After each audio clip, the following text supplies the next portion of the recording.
Crônica semanal. Modo correto de pensar. Todos nós lemos ou tentamos ler muitos livros, mas é necessário que conheçamos aquilo a que se chama arte de pensar. Para que o processo de pensamento seja aplicado de forma correta, é necessário, em primeiro lugar, que a pessoa saiba qual a forma mais adequada de pensar, pois, de contrário, decorridos muitos anos no exercício mental e na leitura, poderá apenas ficar na confusão, embora no seu íntimo julgue estar a exercer o ato de pensar. Esta é a mais importante condição para se chegar a uma conclusão correta em qualquer assunto. Para tal, é necessário que a pessoa saiba que vive num mundo que não foi criado por si, mas por alguém que desenhou o seu mapa, e consoante a nossa crença, isto é, consoante a crença de um religioso, foi Deus quem fez este mundo. E ele anunciou de forma bem clara, conforme consta no Corão, capítulo 17, vers. 85, que a sabedoria e a ciência são um grande tesouro, do qual muito pouco foi dado ao homem. Depois de um longo período de experiências, a ciência moderna acaba reconhecendo este facto ao dizer: a ciência dá-nos apenas um conhecimento parcial da realidade. Nós sabemos que, apesar dos constantes esforços empreendidos ao longo de 5.000 anos, a filosofia não logrou nenhuma proeza, mas em contrapartida a ciência deu muitas coisas ao mundo.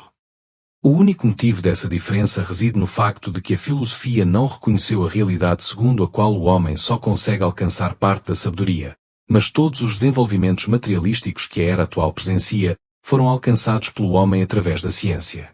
Portanto, quem quiser conduzir com sucesso o processo de pensamento até ao destino, deve se esforçar por ser mais sapiente e menos filósofo. Isto é, o homem deve tentar saber tudo o que for possível saber, em conformidade com o sistema da natureza. E tudo o que não lhe for possível saber devido às suas limitações, deve contentar-se e conformar-se com o conhecimento abreviado e superficial que tem das coisas. Devem-se ter sempre presentes os princípios da diferença dos dois aspectos da sabedoria, que podem salvar a pessoa da confusão, e que são um grande obstáculo para se chegar à conclusão correta do pensamento. Quem conseguir saber da realidade da confusão e do pensamento correto, então conseguirá alcançar aquilo que é o maior tesouro no atual mundo de sabedoria. Para se chegar a uma ideia correta é também necessário que a pessoa saiba distinguir entre aparência e realidade, para de seguida estabelecer a sua ideia apenas depois de uma profunda análise. Para consubstanciar esta asserção, tomemos alguns exemplos. Algumas pessoas ignorantes, na tentativa de desvalorizar o mérito contido nos ensinamentos do Corão, dizem que este livro foi revelado há 1500 anos, numa era em que as pessoas eram atrasadas e levavam uma vida muito simples, e que atualmente o mundo conhece grandes progressos. Pelo que, para o homem próspero de hoje, o Corão está ultrapassado. Isso não passa de conversa fútil e leviana, pois o progresso desta era é todo técnico. E o Corão dirige-se ao pensamento humano e não ao progresso artístico, pois o nível do pensamento humano que então existia há milhares de anos, continua o mesmo nesta era, daí que não haja diferença no aspecto mental entre o homem desse passado e o atual. Aliás, o instinto humano é o mesmo, desde o primeiro homem, passando pelo atual. E assim será até ao último homem. O Corão é um livro teórico, e dirige-se à natureza humana.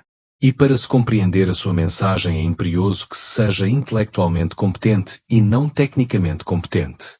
Portanto, não há diferença no nível intelectual da pessoa que viveu no século VII, com a que vive neste século XXI, pelo que os dois podem ser dirigidos do mesmo modo pelo Corão.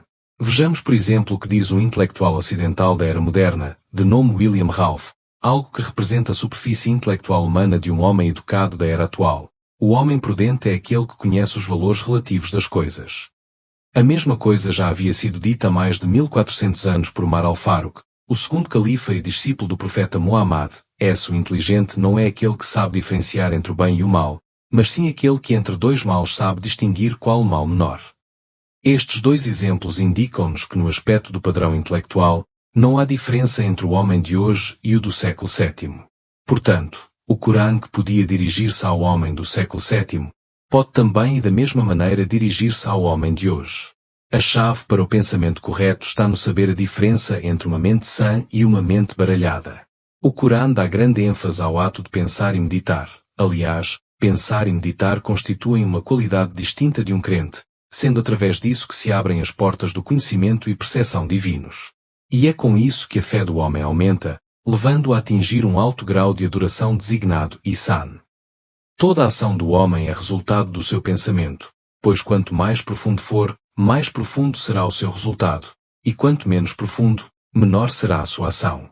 E o bom pensamento resulta na boa ação, enquanto os maus pensamentos resultam na má ação. Por isso, as capacidades intelectuais e de pensamento do homem devem ser estimuladas cada vez mais. E cada canto da mente humana que está adormecido deve ser mexido e despertado. Pensemos neste mundo e nas nossas vidas. Se viemos de um mundo oculto, não há nada de estranho em regressarmos para esse mundo oculto. Quem nos criou a partir de uma gota de sêmen, tem poder para nos ressuscitar e recriar. O homem pensa erradamente que a felicidade é apenas a deste mundo, e que nunca acabará, mas entretanto, estamos a ver que ela está a terminar, que ninguém é eterno, pois de contrário, os que vieram antes de nós, e que eram mais fortes, seriam eternos e não conheceriam o fim. Mas onde é que eles estão? Pensemos bem. Sheikh Aminuddin Muhammad, aos 26 de agosto de 2026.